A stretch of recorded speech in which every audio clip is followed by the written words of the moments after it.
Hello everybody, welcome to the Art of Fine Art America podcast. I'm your host, Don Ravi, and I'm happy to say that today we are having a special guest. She is an award-winning painter and photographer, former owner and creative director of a B2B advertising agency in Michigan, and a creator of multiple art groups on the art website called Pixels. How are you? Excellent. I'm sitting in a sunny day in Florida with my palm trees out the window, so what's wrong with that, right? It's a wonderful view, I must say. Yes, it is. I want to be sure that I'm not gonna butcher a name, and I'm gonna say so. Barbie Corbett Newmin, is that right? Right. Barbie Corbett Newmin, yes. And I understand that you studied at the Webbick Pottery in Detroit. I had been painting and doing watercolors and copper enameling and selling those items. And then I wanted to try the pottery as well. So then I studied there, and my instructor did not approve of my creativity because we, of course, did the slab and the throwing on the wheel, and I made a little hand pan that I thought would be a little container I could put on the counter. Mm-hmm. And it was in the shape of a Danish pan and had a little removable lid, and then it had raised letters on the side saying pan. And he said, I fail to see why anyone would want to make a hand cane. Oh, really? But I still have it. I like it. It's still sitting on the kitchen counter. That was a little bit near. So. Yes, I'm liking to try new things. And did I understand that right? You're now living in Florida. I'm in Florida, sunny Southwest Florida with the palm trees. Yeah.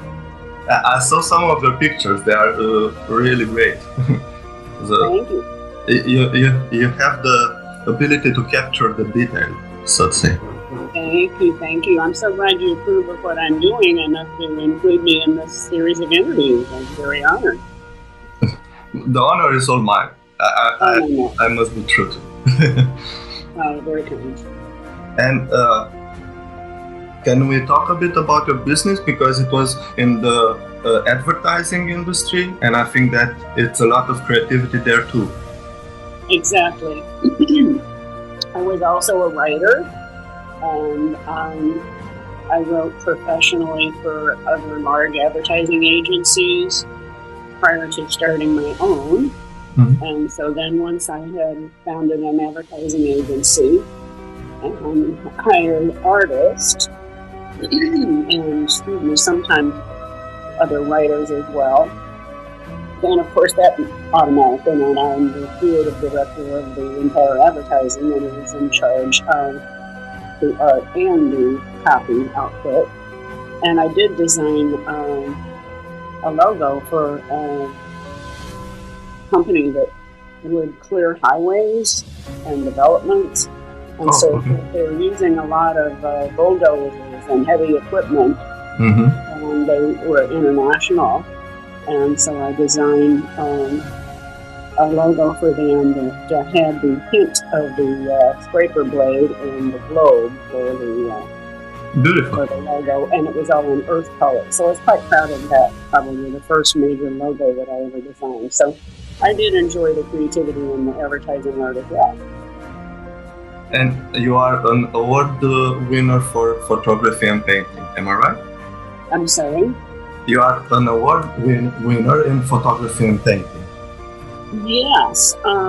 What I thought I would do fairly early on is to prove my worth to myself and to customers. And so I entered the open category, probably one of the largest group of entries in the international competition at Light, Space, and Time Gallery. They conduct them online. And I ended up with a top mention in watercolor and also a prize for a photograph.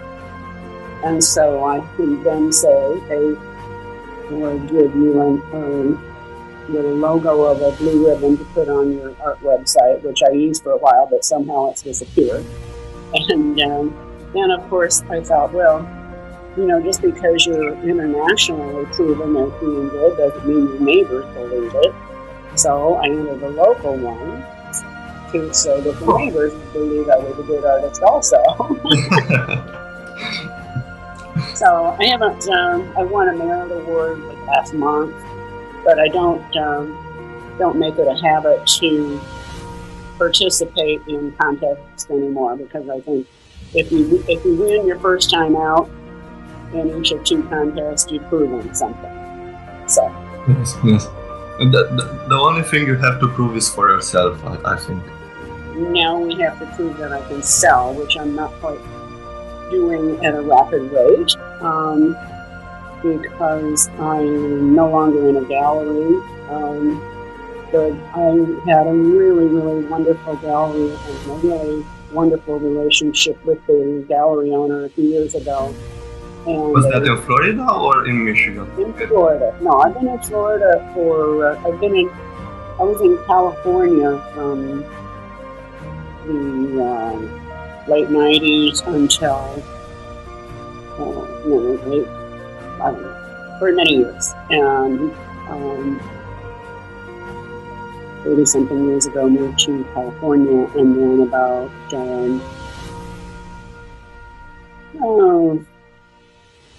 15, 20 years ago, moved to Florida part-time, and then for the last 5 years, we've been in Florida full-time. Oh, nice. And my husband finally retired, and I retired, so now he's doing community work, and we're doing work with clubs and so on, and then he's also on a neighborhood association board, which is keeping him quite busy. And I stay busy with my digital art and photography. I'm somewhat behind on it. I finally finished working with a photo that I took in 5 years ago. I finally said, okay, I'm not getting where I wanted to go working on it off and on. So I just said, fine, I'll just crop it and filter it and call it done. So. Are you using a DSLR camera or simply the phone? I usually, when I'm really intending to get a shot, I take a Lumix. But when I now have the iPhone 12 with the multiple lenses, and when I'm going out and thinking I might see something, I have the phone, and I usually don't even have a chance to change lenses or anything. So a lot of work is with the phone. It has a really good camera, I must say. It does have a very good camera, yes. And sometimes it surprises me by how many pixels I get out of it either. Yes. And the night shots are quite wonderful with the iPhone. Yeah. And can you tell me what drove you to art? Is that something that you always wanted to do, or it came with time? I never have been the type of person to make a plan and go for it. I always just wanted to do it and done it, whatever it was. Going with the flow of life. Now, I'm going with the flow type person, yes. Yes. Sometimes it's better like that, don't you think? Yeah, because if it's a natural thing that you want to do, you won't say it's a task and feel like you have to have a certain level or a certain level of completion. Do what you want to do, and then when you're satisfied with it, you're done and you're happy. So you don't feel the pressure for it, so to say. If it's something you really want to do, there's no pressure. Yes. It's something that you enjoy doing every time, and every time I finish a photo or artwork or alcohol ink, I'm happy with it. It's like I had a new kid. Can you tell me a bit more about the process with the alcohol ink? How does that work? That is a special type of ink. It has to be done on a very glossy surface. Mm-hmm. And if it's going to be on paper, you need U-Coat paper. Yeah. And if it's going to be on a tile, then that you can just go to the hardware store and buy a little ceramic tile, or you can go to the hardware store and buy a light cover switch plate, and you can do alcohol inks on almost any hard, shiny surface. So what I like to do is I also am somewhat of a scavenger, and if I see something lying around that I think I can use for art, I stick it behind a chair somewhere and pull it out when I'm ready to use it. And I have found a piece of construction debris. This is a large sheet of some sort of plastic. And so I thought, it's really ridiculous the way most instructors and people go about the alcohol ink process. They say, oh, you do this, and you knead it, and you let it dry, and then you do this, and let it dry, and then and you end up with one thing. My process is different. In that once I got that sheet, I would do the inks. Now, the process of actually applying the inks is that they're a special type. They're dissolved in alcohol. And so there's different thicknesses or percentages of alcohol. Mm-hmm. And so depending on how much solution and flow you want, you can use different strengths of alcohol. So I put it on the sheet, and I put in more, and I maybe move it, maybe tilt it, put on more, and then I say, now where is the art in what I've just done?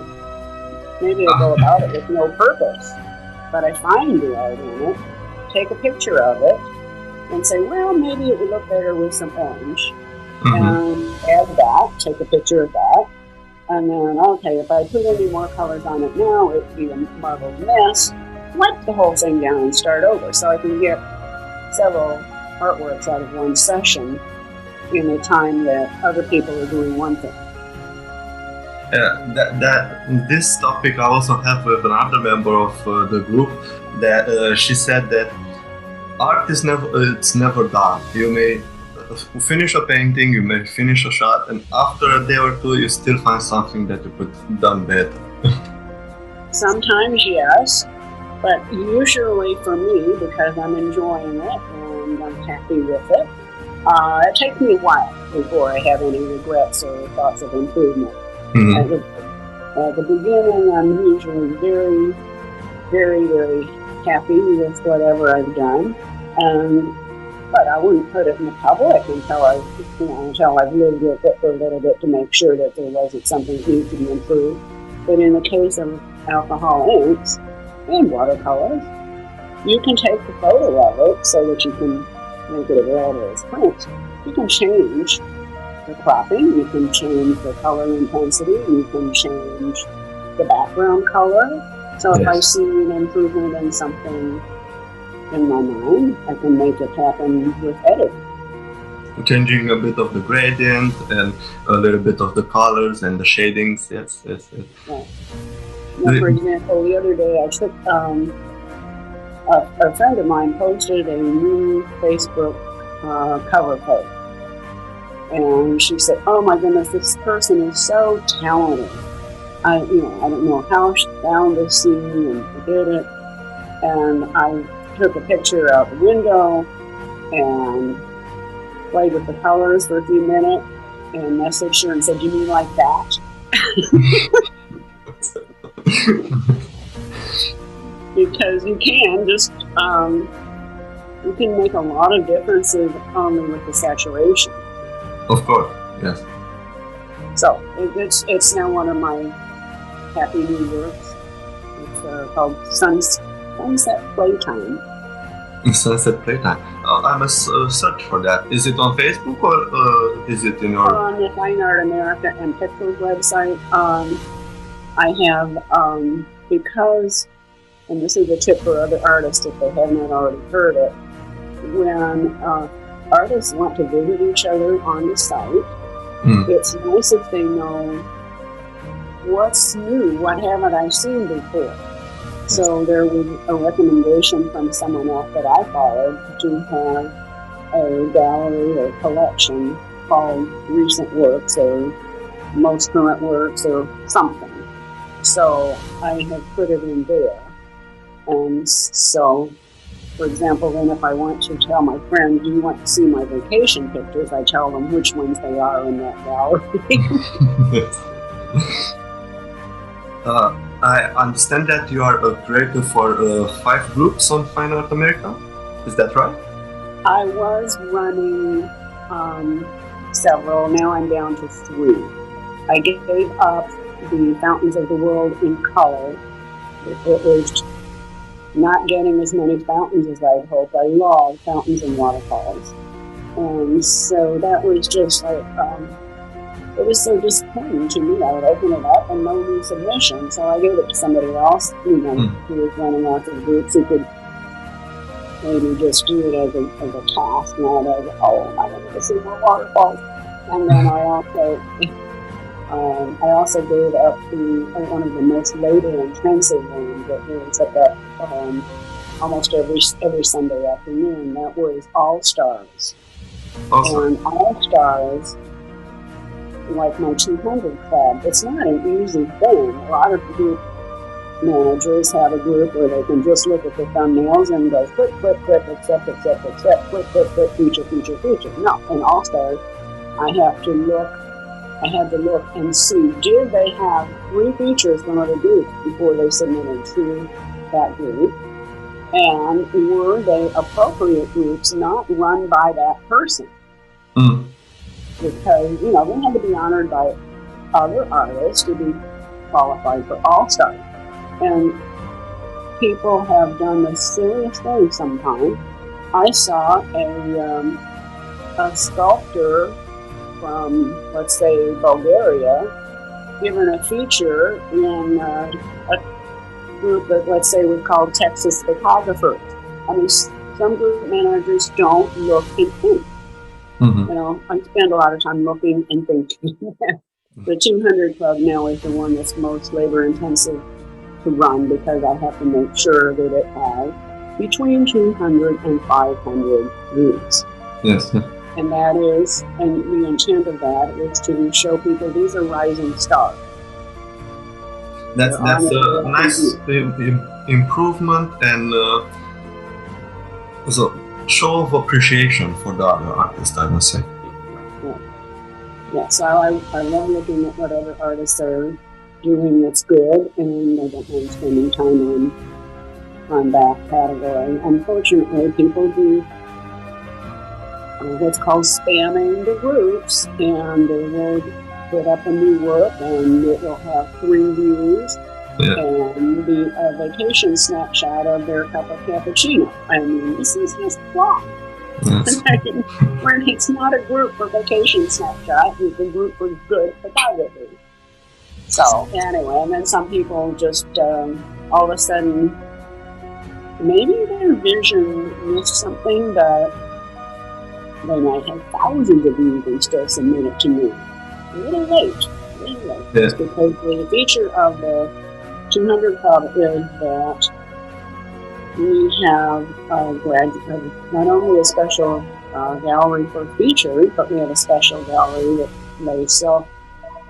they input for graduations once they reach the 500 views. So there's 2 ways for people to look in later when it's not on the homepage anymore. Sorry about the phone. When it's not on the homepage anymore, did it achieve 500 views? So that means it continues. Then it goes to the next one. There's a place to look, and did it get featured? There's a place to look. And everybody loves birds also. So I saw. Bird gallery. How would you say that art improved your life? Your art, you creating, so a picture or painting or doing the alcoholic. because everyone has this process, and it's different for everybody. Yeah. Well, for example, within the last week, I tried a new border technique on a photograph of a door. And I've never done that before, so I guess I'm improving in that I added a technique. It's nice to see that you can still evolve, even though that you are doing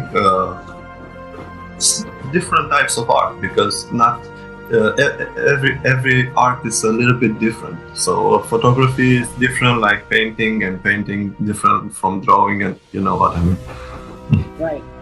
Yeah. So there's I don't even have the Photoshop. I have an old program, and maybe it's not an evolution or an improvement, but I'm still learning to use all the tools I have at my disposal, so I'm not going to spend a lot more money when I haven't finished learning the program I have. What program do you use? GIMP or what? It's Microsoft Digital Image Suite. Okay.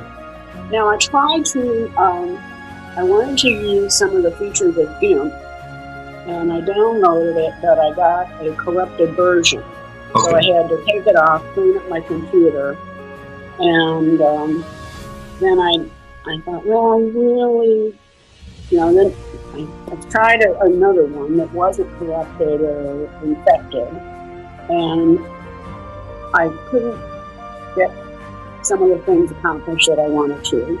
So I bought the giant book about how to use GIMP.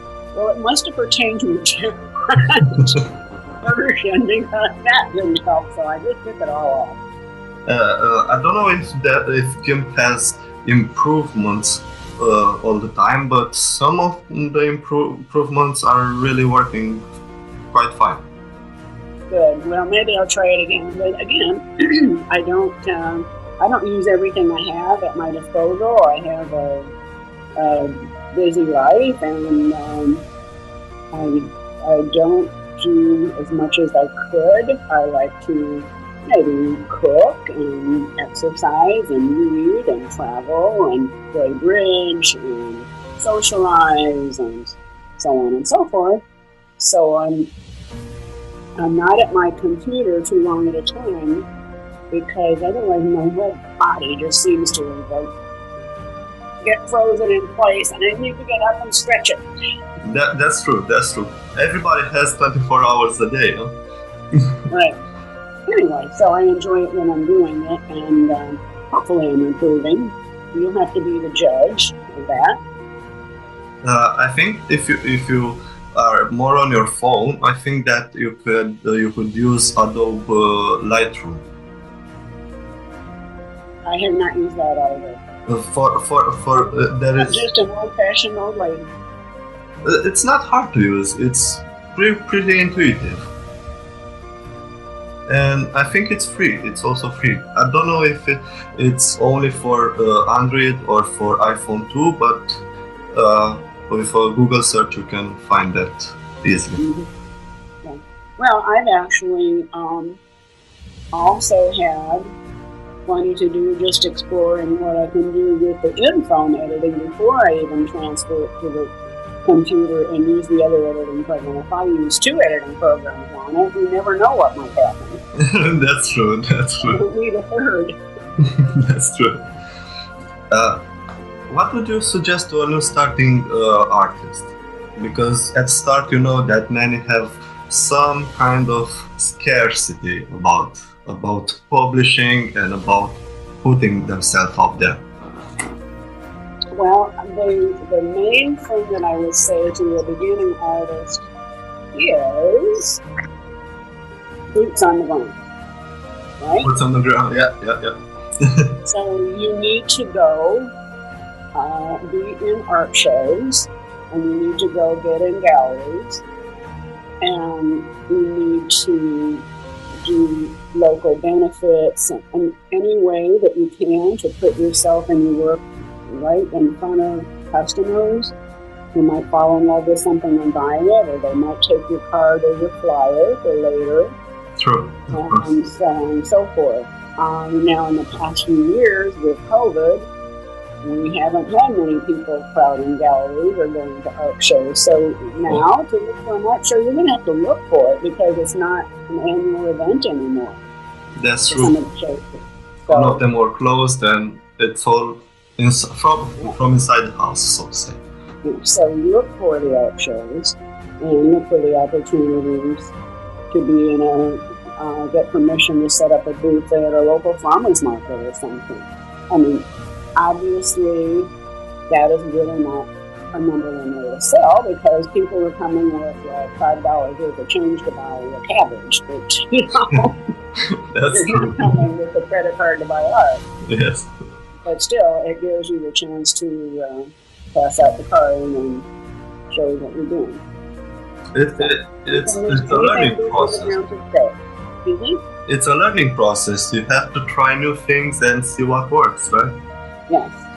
And then if you can get in a good gallery with an owner that really likes your work and will give you suggestions on framing, what a blessing that is.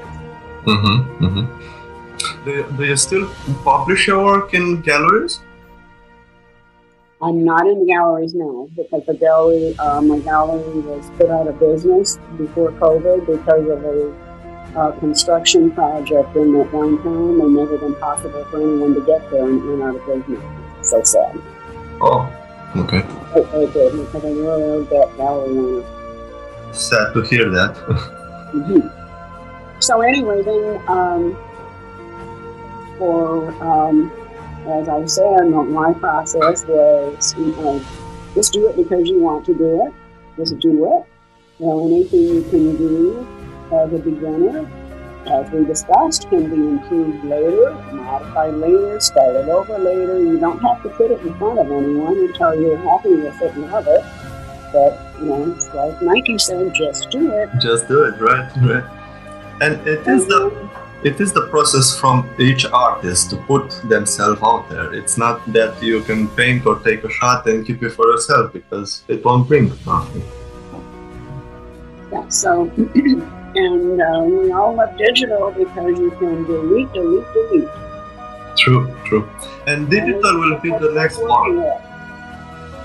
What? And digital, I think that the digital era is starting, and it will be a big place to put yourself out there in the future.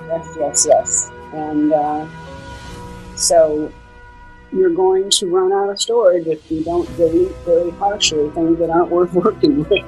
True. Anyway, so we can all make judgments, and even just taking a series of photos. Let's say you take a still life on your counter. You got some fresh flowers for your birthday or your anniversary, and you got them for your wife, and you say, "Oh, this would be a lovely composition." Try a lot of things. Try a lot of different tablecloths under it, different lighting, different objects combined with the flowers, whatever. And then, if they all are pretty, so what? You still enjoy the flowers. Yes. If you didn't get that perfect still life. Oh, here's another tip. I'm talking about scavenging useful items for art.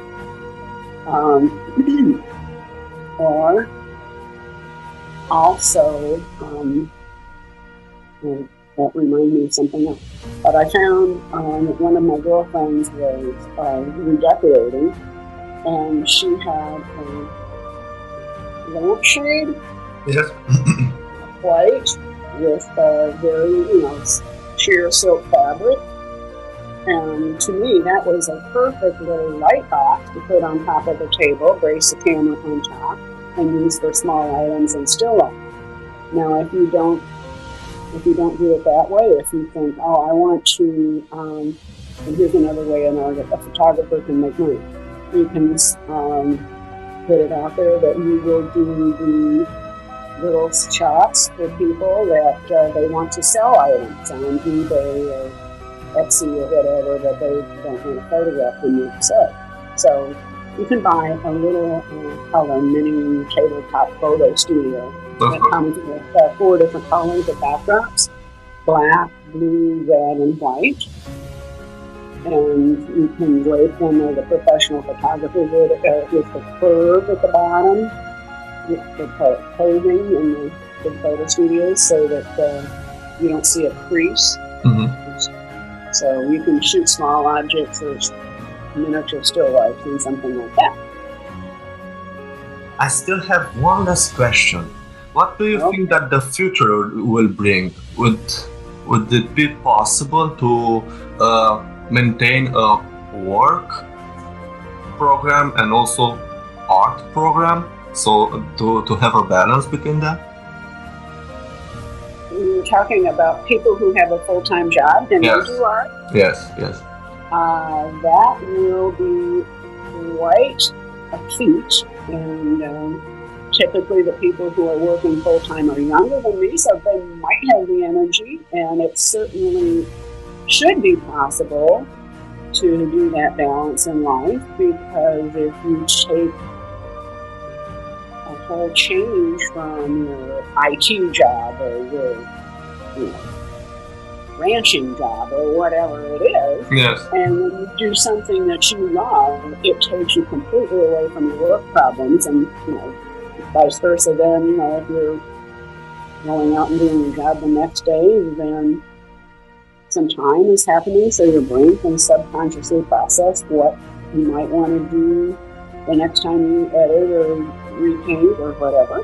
So it could be a really wonderful thing to balance your life, to start an art while you're still working full time. As you said in the beginning, so do it for fun and don't put pressure on yourself, right? Precisely. If it's not fun, maybe you're not meant to do it. If you don't love it, why are you pressuring yourself? That's true. So, all right, many want to learn new things, but if it's not yours, it's not yours. You still can try it, but if it doesn't bring any fun with the process, then try something else. Yeah, absolutely. And even if you feel like I must express my artistic side, I know it's in there somewhere. And you try painting, you can try acrylic painting, you can try watercolor, you can try oil painting, you can try alcohol ink, you can try photography, you can try sculpture, you can try so many things until you find something that really speaks to you. Of course, until you find your own medium, so to say. Right. Yes. So I hope everybody can do that and enjoy it. And I hope that art and artists will continue to improve, and with people always learning things and technology always improving, I'm sure that the future of art will improve. And if it doesn't improve according to one person's taste, it might have improved according to the buyer's taste. You never know. That's true. Don't get discouraged just because one person didn't like it. So in another place of the world, there might be another person that will say, "Oh, that's a beautiful thing," right? Yes. Now, for example, one of the first art shows I went to, I had a framed watercolor floral, and I said, it was of irises, and my best watercolor ever was of an iris. It was just almost miraculous. It was almost as if my hand knew where to go, and it is perfection. But this one was a group planted, growing artists. And this customer came and said, "That is perfect for my house. I want it." And I said, "Let me show you a better one." She said, "No." This one. Stop, let her buy it, right? See, so you can find the beauty in every object, in every style, so to say. Yeah. And I don't enjoy just doing art. I have over a dozen pieces of my own art decorating my own wall. I have a watercolor, I have an oil painting of a bullfighter. I have crafts made out of cork, and I have digital photography and straight photography and things printed on canvas, things printed on acrylic.